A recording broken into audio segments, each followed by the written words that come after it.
Good day, ladies and gentlemen, and welcome to my humble home in Livingston, Montana. Okay, this is another one of my weird knife reviews. This is a Columbia River Knives and Tools, a cricket, like a lot of them say. It's a model, let me get this thing in focus here, I always have trouble with that. It's a 7270 Ripsnort. It's basically a great big old utility knife, okay? I'm just going to do a walk around here. I'm going to try to get through this just as quick as I can because I don't think that this is a real popular knife, to be quite frank with you, on the open market, because this is a beast of a knife.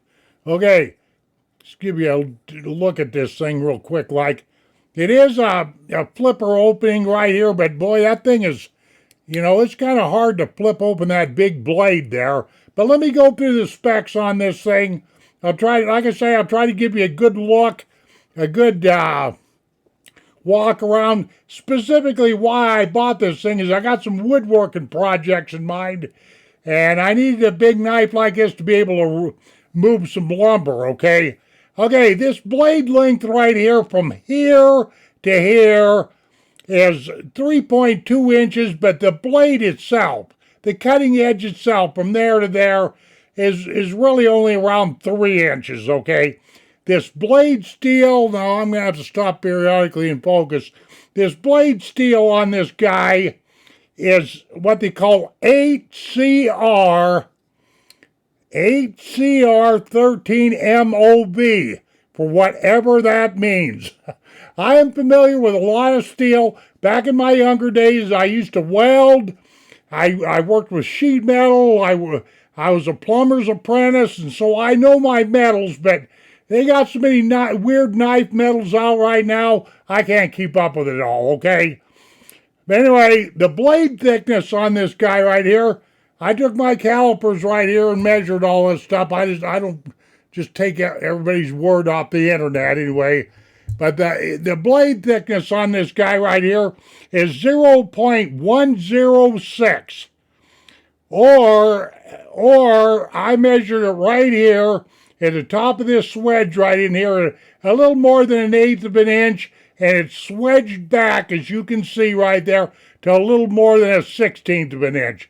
And this is a flat grind in here, and this is one knife that came relatively sharp.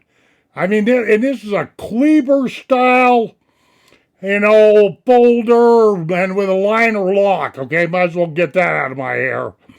Okay, now the open distance on this knife from the tip right here to here is 7 5/8 of an inch. Okay, 7 5/8 of an inch, and closed. And you got this guy closed, and that's one thing that's kind of difficult. This, as you can see, those liners in there are really, really thick. I mean, this is a big burly knife.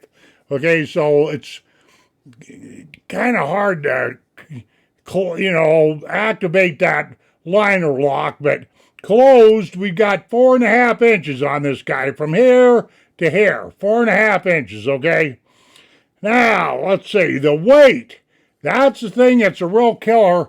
That would make this probably not suited for an everyday carry, is the fact that this thing weighs somewhere between 5.8 and 6 ounces. This is a heavy knife, a heavy folder, a heavy cleaver type folder. But like I say, I bought it specifically for woodworking projects. It's not an EDC, an everyday carry for me. Okay. And the scales on this guy right here are what they call POM, P-O-M. What does that stand for? Polyoxymethylene. Polyoxymethylene. These black scales right here. There's supposed to be some kind of polymer. I hear a lot of people on the internet griping and complaining that they're real slick. That's one thing I've learned about, since I've been doing knife reviews and stuff. Boy, people complain and gripe about everything, But anyway, okay, and this stainless steel inlay right here is 2CR13 is supposed to be what that steel inlay, is. Let's see, This knife, let me open this up and it's wrote on here somewhere. Philip Booth. Okay, let me see if I can. There's a guy in Michigan by the name of Philip Booth that designed this knife. I think you can see that right there. He lives over in Ithaca, Michigan.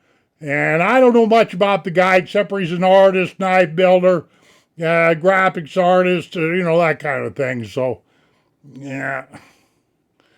Okay, having a little trouble with the focus. I see lights going the wrong way. But my point being is this knife, in my humble opinion, I haven't got started in on the projects I want to use it for, but it is one big, burly, beefy knife. I mean, you could butcher a cow with this thing is what I'm thinking, Okay? And I think I ran through all the specs on this thing. Like I say, it's a model 7270. It is made in China. It is a Columbia River Knives and Tools product. It's called a Ripsnort. I don't know. Do I like it? Yeah, it seems to be well built. That's what I'm saying here. And it's supposed to. It's a flipper, but I have a heck of a time. I really probably need to loosen up that pivot screw right there, but I don't care, because like I say, this is not an everyday carry for me, so, but I really did want people to get a good look at this, in case you're looking for a real heavy-duty, cleaver type, utility type, burly type, beefy type knife. You might want to take a look at Amazon or Blade HQ or one of these outfits. You'll be into this for about a $35 bill. It's not a real expensive knife. And so, I don't know. I ran down all the specs. I didn't want to make this review very long because, like I say, this is something that's probably not real awful popular.